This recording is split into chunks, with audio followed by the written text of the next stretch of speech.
One word, whoa, and more whoa. It's going to be quite a bit of premiere.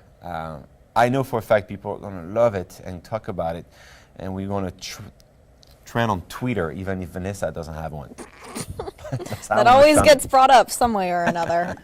The season takes up not very long after where we left off in the first season, and Angelo has a ton of money, and Angelo has a woman that he got pregnant, and Bay is being a good kid, and no one believes her, so she goes to a different school. She starts going to the deaf school. Bay and Emmett are friends now. Are they going to be more than friends? Well, we will see what happens. Daphne is a hot mess because that 30-year-old man broke her heart.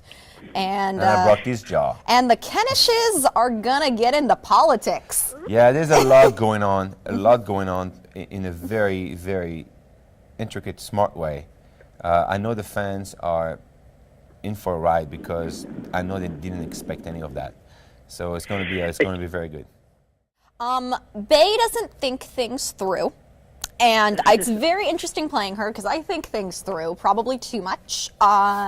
So I find myself oftentimes reading a script going, what are you doing? Yeah. Like when she was being super rebellious and hanging out with the other street artist Zara last season, and she was like, we're going to run away to Mexico. I was like, what are you thinking? See, I love that. Who does that? Bay well, does that. because the father, Angelo, it's quite a bit like that yes, too. there's a lot of similarities between Angelo and Bay that I think you see a lot this season, is that they don't think things through. They do things and then they regret them and try to fix them. I don't think her going to the deaf school is actually going to be a bad decision. She didn't think it through, and I believe she's going into it thinking it's going to be way easier than what it actually is. It's incredibly difficult, but I think it actually it builds her. Her character greatly develops and becomes stronger, and I think far more likable for just something I can say about Bay, as difficult and as bratty and as sarcastic and insecure as she can get, she tries.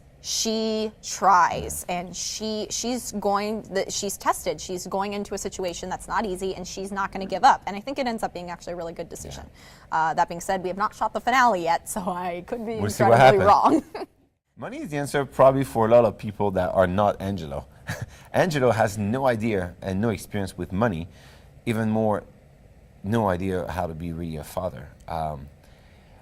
He tried to be the cool dad or whatnot, and with the money, it probably will make a lot of mistakes. But he's trying really hard to be the good dad. So maybe it's not the conventional way, but he tries. So this is kind of this season template, you know. Is he really a good person, or is he going to come back to something? I think Angelo's biggest flaw, because he is a lot like Bay, and that he's always walking that line of bad and good and likable and unlikable, very impulsive.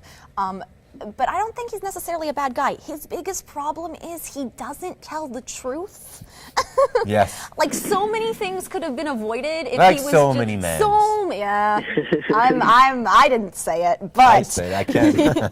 But he does. He never tells the truth, and he gets himself into trouble because then he thinks that it'll just go away, and everybody finds out, and that just makes it worse because it's like, you're a liar, dude. True. We had amazing scenes with Vanessa together about that, you know, and probably will make a lot of dad at home or young adult or whatnot, or young father saying like, I should maybe, you know, we all need to go from A to B, but this is how we go it, and sometimes it's better to go in a straight line. Always. It makes me so happy that, A, I'm happy that this is my job because I have a job.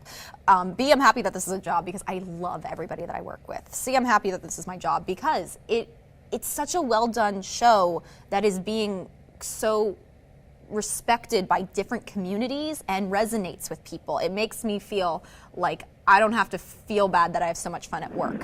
You know what I mean? And like, I hear people that never had any experience with the deaf community just watching the show, learning sign language, and that is a big thing, you know. And some of the people from the deaf community comes into, you know, sometimes I'm buying groceries or whatnot, and they come to you, and you see in their eyes how much passionate and happy they are that we are doing this.